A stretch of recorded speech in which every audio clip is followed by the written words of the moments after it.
St. Clair County RESA presents Dateline Schools, hosted by Terry Harrington. All this week on Dateline Schools, we've been privileged to visit the Woodland Developmental Center and learning how they're teaching students communication skills using a tool called PODD. So joining me today is speech therapist here at Woodland, Marnie McLellan.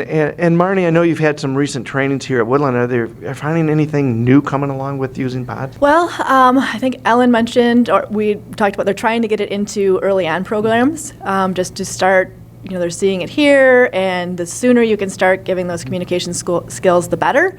Also, Gail Porter and Linda Burkhart are in the process of developing a CD for creating books for students with low vision, which is a large part of our SXI population here. So those would be displays like this one.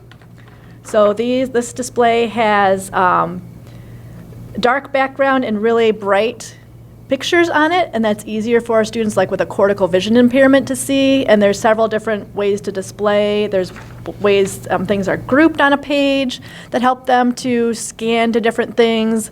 We have also a scanning book here that we use where it has a lot of the same information as the 12 books, but we say it. We'll go, more to say, turn the page, I don't know, and we wait for a yes or a no. So if they can't physically reach out and touch the book, they have a way to communicate with it. And so we're working on that with some of ours. It's kind of like an advanced perk from going to the advanced training.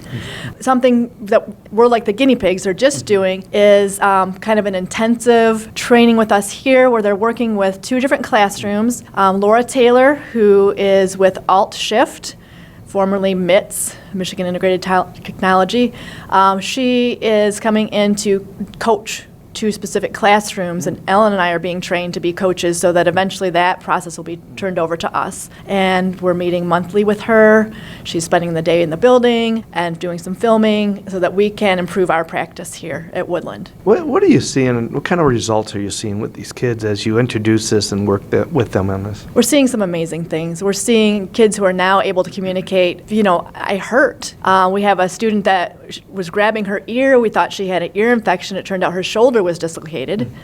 And now, we taught her some body parts using PODD. She's now able to tell exactly what hurts.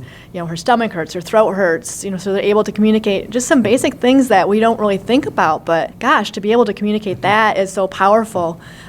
We have students that are able to go up to anybody and say, I have to use the bathroom. We're seeing students who are now like in their 20s who haven't had a way to communicate, who can now communicate something. Even just, I want to give this person a cookie. So it's just, there's students taking off with it left and right, and just some really great examples that I'm hearing from around the building that just make my day. If parents or the community members like to learn more about PODD, where can they get some information? There are a couple websites. A place to start to learn about PODD trainings would be the Alt Shift website. It's Alt plus Shift. That's the kind of Michigan lending library, and they also do the trainings for PODD here in Michigan. There's also one through Novita Children's Services. It's also another very long website. It's novita.org.au/services/PODD-communication-book/ or you can contact us here at Woodland. For Dateline Schools, I'm Terry Harrington. Dateline Schools is a production of St. Clair County RESA.